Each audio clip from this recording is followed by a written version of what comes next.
Thank you, Mr. Chair. I hope you've had a few minutes to look at the flyer on your desk from the Kansas Association of Special Education Administrators. It provides you some good information.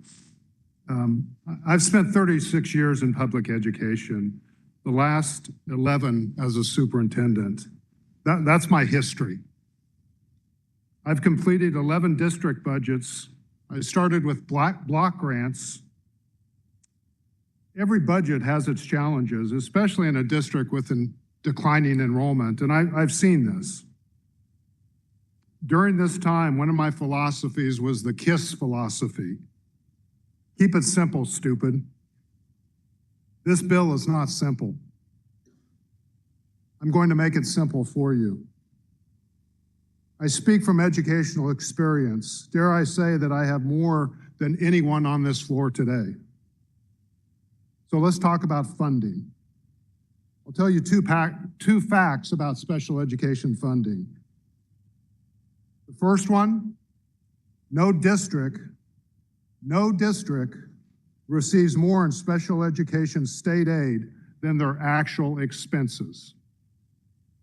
Number two, counting local option budget, or LOB, is contrary to current law.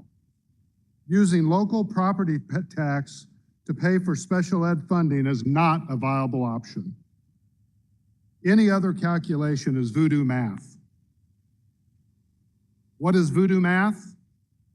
Letters, numbers, and/or symbols that seemingly appear out of nowhere in relation to given mathematical context. That's what this funding is about, voodoo math.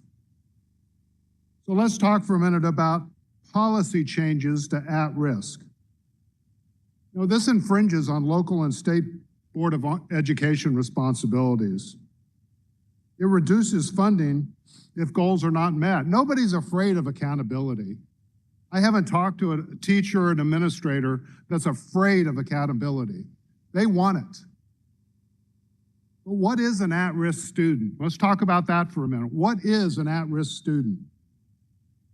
An at-risk student struggles academically because of any number of reasons.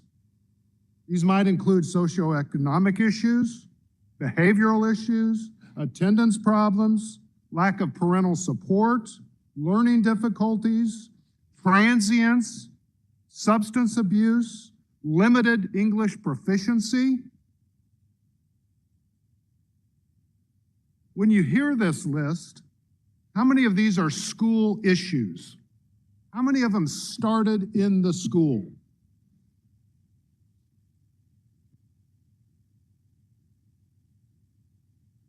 Teachers do their very best every single day to support these students, but they can't do it alone. They need help.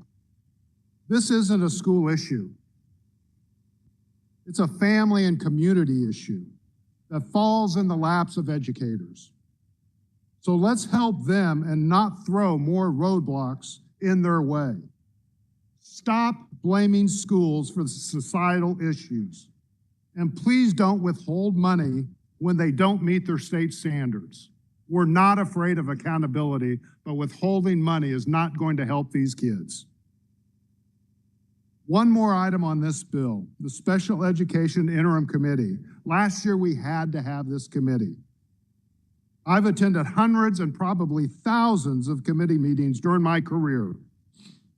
And this group are the best and highest functioning education committee I've seen during my short time here. Unfortunately, they were only allowed to meet for half a day on January 5th. Half a day on January 5th. Imagine what they could do if they had a real opportunity. Let them do the work that they were assigned. There are many other bad parts to this bill, but I'm not going to dwell on those. In closing, last Thursday was Down Syndrome Day in the Capitol. We recognized and celebrated this outstanding group of students on the floor. Today, we're putting forth Senate Bill 387 to support these students. I ask you, is this the best that we can do for these students? I think not. I really think not. If you really want to support these students, vote no on Senate Bill 387. Let's fully fund special education with a clean special education funding bill. Thank you, Mr. Chair.